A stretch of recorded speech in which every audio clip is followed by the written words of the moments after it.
What did she say there? Something about a cat in an elevator?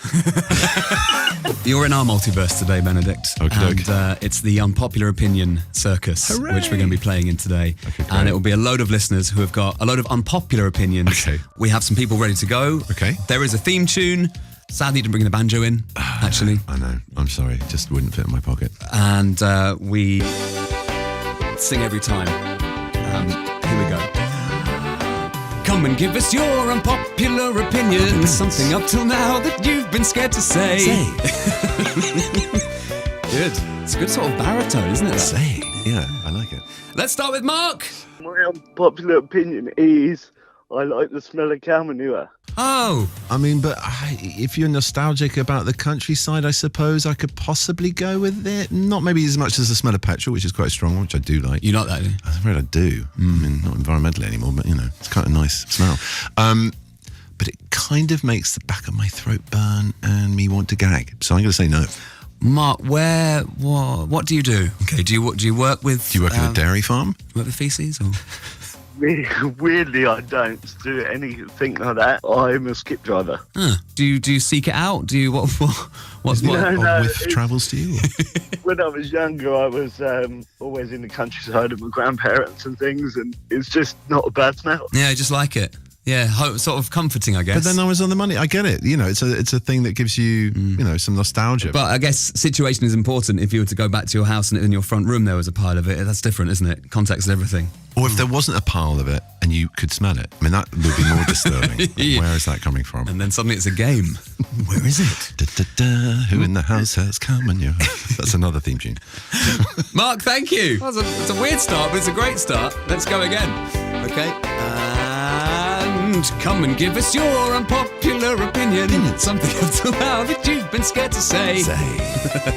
We started in Littlehampton with Mark. We now go to Sean in North Wales. Sean! Frozen chips don't need to be cooked. Blimey. I mean, frozen peas, for sure. That's a child fever cure. It's a weird snack. Do you snack on frozen peas? No, I do not. Yes, I do, but not frozen chips. Yeah.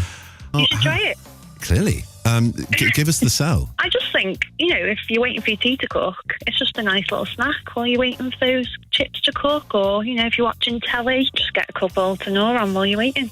I've got another question. Does that kill the joy of the cooked deal? I mean, what happens to the hot chip? I think they're equally as good, but it's just a little starter before the main event happens, really. Yeah, the chips started before the chips. Wow. Yeah. So have you ever tried crisps? Because that's what a lot of people like potatoes turned into. And they come in all sorts of flavours. Yeah, it's not like I'd dip a frozen chip in tomato sauce or anything. Like, that's weird. That would be crazy. Are they not a bit... Because I've got very sensitive teeth. I don't mind telling everyone. Greg, I think it would hurt you. I think it would hurt me. Yeah. Biting into that would be horrible. Yes.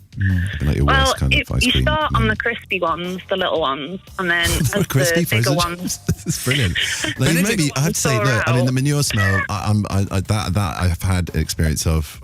I am someone who has moved through the countryside, but I'm going to try... Well, I've had fleeting moments of manure smell, but I've never eaten a frozen chip. I think I can safely say that. My parents might disagree, but they're not here to answer. So I'll try it. You did bring up an interesting point, which you actually just alluded to the fact that it's essentially a potato ice cream. Kind of. Yeah. I mean, Heston might be knocking on your door asking for a bit of intellectual copyright there. Sean, thank you. It's a great unpopular opinion. I'm sure that lots of people will agree with you because lots of people are wonderfully weird. Sean's in North Wales. Let's go again. Come and give us your unpopular opinions. Something up till now that you've been scared to say. Alex is in Leeds. Alex! Ting. I can't understand Ariana Grande when she sings. Yeah. I mean, she's just an extraordinary vocal artist. Yeah. Someone played me her music, and I'm a huge fan. I think she's just got such raw talent. She's incredible. She can hold a note, but you can't really understand what she's saying. You give her that she can hold a note or two. Also, do very high notes very well. Such an English appraisal of a raw super talent. She can hold a note. I know what you mean, and I feel my 45 years sometimes when I'm listening to a song going, I wonder if there's a lyric sheet that I can get online, because I can't understand a word. I was having a little look through some of the lyrics, Alex, and you're so right. I didn't really know what these lyrics were. You just get used to them as... Can you play some? Yeah. Okay, what does she say there? Something about a cat in an elevator?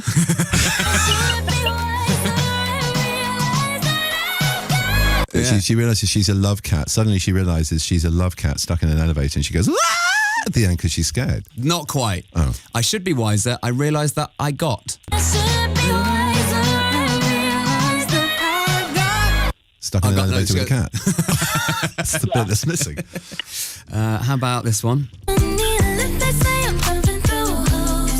Poking through holes? Nearly. I'm in the Olympics. I'm jumping through hoops. There you go. Yeah. It's a great unpopular opinion, this, because I've never realised that I didn't know either. I get to hold on to your opinion. I think it's a good one. And this one?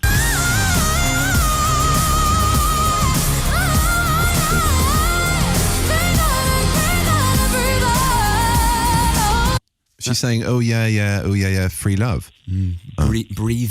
Breathing. Right. She did a lot of breathing. Oh, yeah. She's just explaining what she's doing. Wow, she can hold the note. You were right there too. Alex, a great one. But thank you very much for your appraisal of Ariana Grande. And it's getting hot in here. Benedict's taking his jacket off. Following Greg's lead, he's completely naked. Oh no, you have visuals these days. Alex, thank you. Okay, one more for luck. Come and give us your unpopular opinion. Something up till now that you've been scared to say. One more then, James. People who don't eat the crust on a loaf of bread are some of society's weakest links. Correct. Yeah. Yes. Absolutely. I mean, there's eugenics in that phrase, which I'm a little bit alarmed at.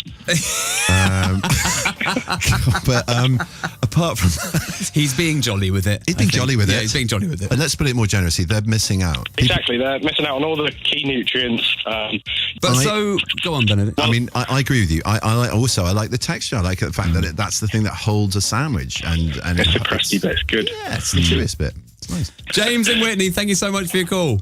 Cheers, Greg. Thanks, James. What a great laugh. What nice? Yeah, nice people. I'd like to ask you a question. Yes. Do you have an unpopular opinion? Many. Okay, well, I'm going to sing to you. I'd like you to give me one.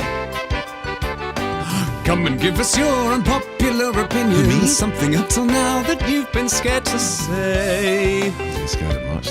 And now we go to Benedict in front of me. I'm not a big fan of working with cats. That proved to be a remarkably unpopular opinion.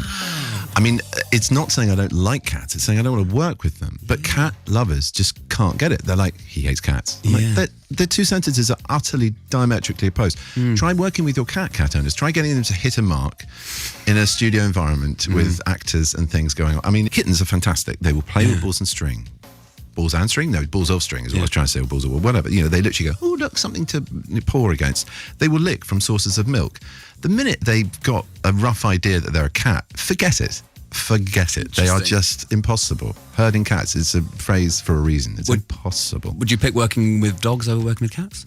Yes, although some of the weirdest moments on set for Power of the Dog, which were definitely moments where I broke character, which was not regularly, were with dogs, especially one called Ace. And the owner had a kind of barking way of calling out this dog's name. It was Ace, Ace! And we were down in New Zealand, hence the weird accent. Ace, Ace, Ace! Like that, which is more than the dog ever do. Ace would basically run towards us and then do a massive sort of banana curve around us to the craft table where all the snacks and food were kept, and just like gobble up, sandwiches and biscuits.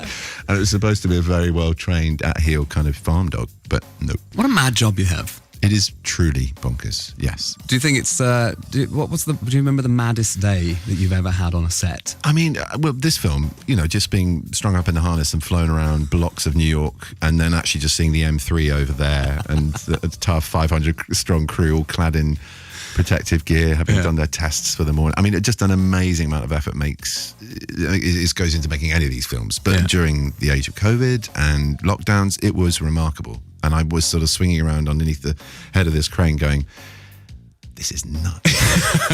It's fun, but it's just bonkers. And it doesn't get weirder than playing Doctor Strange. Well, we can't watch it. Well, we can't watch it right now. I can't watch it right now because it's out tomorrow. We can't wait to watch it. Doctor Strange in the Multiverse of Madness is out tomorrow. Benedict, thank you so much for being on the show. So welcome. It was a pleasure.